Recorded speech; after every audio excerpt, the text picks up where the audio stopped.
আসসালামু আলাইকুম দর্শক, আশা করি সকলেই ভালো আছেন। দর্শক, দেশে হচ্ছেটা কি? দেশের আনাচে কানাচে কি করছে দর্শক? চলুন বিস্তারিত জেনে নেই। হোটেলের গোপন সুড়ঙ্গ ধরা পড়ল 14 জন তরুণ তরুণী। অর্থাৎ হোটেলের গোপন সুড়ঙ্গ থেকে 14 জন তরুণ তরুণীকে আটক করেছে পুলিশ।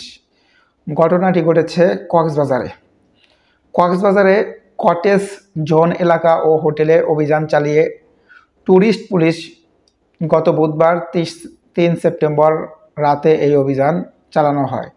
এ সময় অনৈতিক কর্মকাণ্ডে জড়িত থাকার অভিযোগে 14 জন তরুণ তরুণীকে আটক করেছে পুলিশ।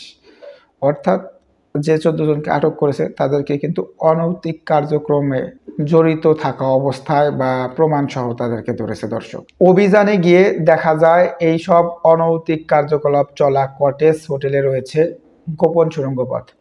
অর্থাৎ যখন পুলিশ অভিযান সম্পন্ন করতে যান তখন দেখেন যে এইসব জায়গায় রয়েছে বেশ কিছু গোপন সুড়ঙ্গ, যেগুলো কখনো কখনো লুকিয়ে থাকার জন্য আবার অনৈতিক কাজের জন্য ব্যবহার করা হয়। অর্থাৎ ওই গোপন সুড়ঙ্গগুলো কখনো কখনো লুকিয়ে থাকার জন্য ব্যবহৃত হয়, আবার কখনো কখনো অনৈতিক কার্যক্রমের জন্য ব্যবহৃত হয়। অর্থাৎ বিবাহ বহির্ভূত যে কার্যক্রমটা শারীরিক, সেটাকে বোঝানো হয়েছে দর্শক। এছাড়াও খাটের নিচে লুকিয়ে থাকার ব্যবস্থা ছিল। অর্থাৎ যেখান থেকে তাদেরকে গ্রেপ্তার করা হয় ওই ঘরগুলো এমনভাবে তৈরি ছিল যে মানুষ যেন না টের পায়। খাটের নিচেও মানুষ লুকিয়ে থাকতে পারবে, এরকম একটা প্রসেস ছিল দর্শক। অভিযান চলাকালে খাটের নিচ থেকে একাধিক তরুণ তরুণীকে বের করা হয়। অর্থাৎ খাটের নিচে তরুণ তরুণী, বুঝেন দর্শক তাহলে তারা কতটা নিচু পর্যায়ে চলে গেছে। ট্যুরিস্ট পুলিশের সূত্রে জানা গেছে কক্সবাজার শহরের পর্যটন জোনের কলাতলি এলাকার কয়েকটি কটেজ ও হোটেলকে ঘিরে দীর্ঘদিন ধরে পর্যটকদের ব্ল্যাকমেইল, জিম্মি এবং নানা অনৈতিক কর্মকাণ্ডে জড়িয়ে অর্থ আদায়ের অভিযোগ রয়েছে। এই কারণে পর্যটন শহরের দুর্নাম হচ্ছে।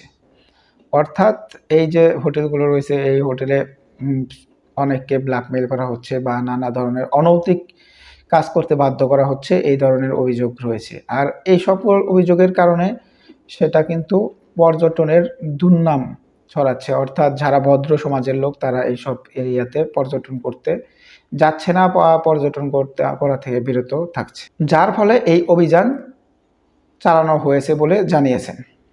ট্যুরিস্ট পুলিশের অতিরিক্ত ডিআইজি আপেল মাহমুদ বিষয়টি নিশ্চিত করে বলেন, সম্প্রতি কটেজ জোনে ছিনতাই ও গণহত্যা সহ নানা রকম অপরাধ ঘটছে। এছাড়াও এখানে পর্যটকরা নানান হয়রানির শিকার হচ্ছে বলে অভিযোগ পেয়েছি। অনৈতিক কর্মকাণ্ডগুলোকে কোনোভাবেই প্রশ্রয় দেওয়া হবে না। অর্থাৎ যে ধরনের অনৈতিক কর্মকাণ্ড চলছিল এগুলোকে তারা কোনোভাবেই প্রশ্রয় দিবে না, যেটা ডিআইজির কথা খুবই ভালো লেগেছে দর্শক। কটেজ জোন অপরাধমুক্ত না হওয়া পর্যন্ত আমাদের অভিযান অব্যাহত থাকবে। অর্থাৎ ডিআইজি সাহেব বলেছেন যে কটেজ বা বিভিন্ন এলাকা, বিভিন্ন জোন টোন ট্যুরিজম এরিয়াতে যেখানে লোকজন ভাড়া থাকে বা অবস্থান করে ওই সকল এরিয়ায় এই ধরনের অভিযান চলমান থাকবে যে পর্যন্ত না এই ধরনের অন্যায় অপরাধ শেষ হচ্ছে। দর্শক, ডিআইজি বা পুলিশের এই ধরনের তৎপরতাকে আপনারা কিভাবে দেখছেন অবশ্যই কমেন্টসে জানাবেন। ধন্যবাদ সকলকে। আসসালামু আলাইকুম।